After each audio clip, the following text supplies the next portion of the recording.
અરે આ ટીવીમાં સમાચાર આવે ને ઈ જોઉં છું. गोलमाल है भाई, सब गोलमाल है. સમાચાર પછી જોઈજો. પેલા આખા ઘરમાં કચરા પોતા કરી નાખો. હા, હવે દર વખતે તું કેમ જ મારે કરવાનું? તું હંમેશા રોપ જમાવે અને તો પણ મારે તારું જ કહ્યું કરવાનું. નહીં થાય પેલા કચરા પોતા. કેમ? પેલા વાસણ થાશે. બાર તડકો થઈ જાય ને.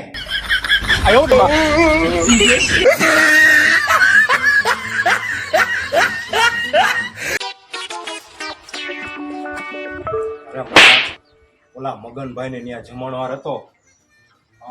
આ તડકો અને એમાં આમ જો કેરીનો રસ અને ઈ રસમાં પછી કેરીની ચિપ્સ અને ઈ ઠંડો ઠંડો રસ. 8 થી 10 વાટકા પીધા. આમ જો મજા આવી ગયો. શું કેરીનો રસ હતો મોટા. એલા મોટા, આજકાલ કેરીના રસમાં પેલા જેવી મજા નથી રહી.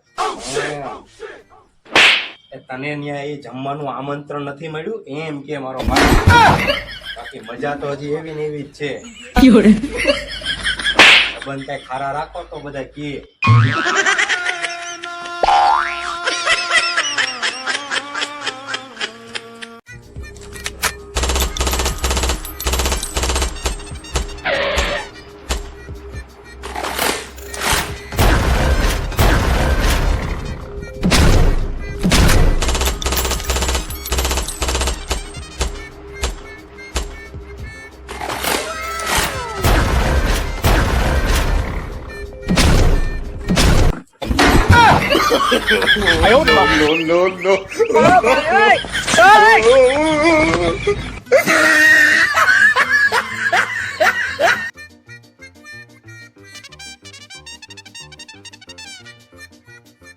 એલા મોટા, આ ખરા મજાના તડકામાં તું ક્યાં જઈને આવ્યો?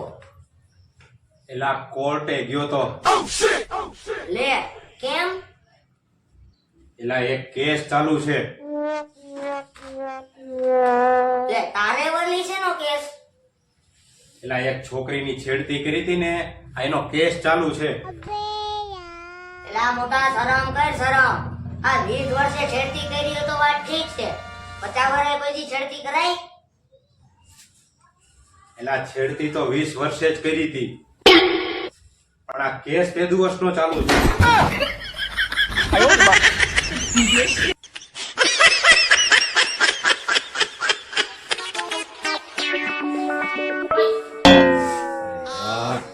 આની એક પાછળથી બોલાવવાની ટેવ ન ગઈ, ટક ટક કરવાની. હા બોલો ને.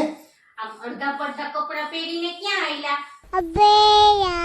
અરે મારા કલેજા, આ ધાબે છે ને કુણા કુણા તડકામાં વિટામિન ડી લેવા જાઉં છું. સાના માનીના કપડા પહેરી અને કામ ધંધા ભેગી ના થાવ. અને વાત રે તમારા વિટામિન ડી ની, તો ઈ ગયું છે વેકેશન કરવા. હમણાં તમને નહીં મળે. સાના માનીના કામ ધંધા ભેગી ના થાવ.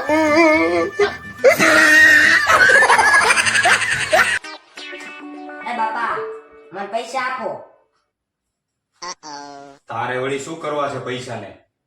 આ મારા ઇંગ્લિશના ટીચરનો ફોન આવ્યો હતો કે એની ફી ભરવાની બાકી છે, તો એ ફીના પૈસા લાવો.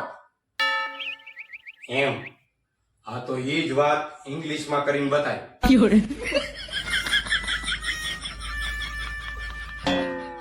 એ બાપા, ફીના પૈસા ન દેવાય તો ના પાડી દો ને.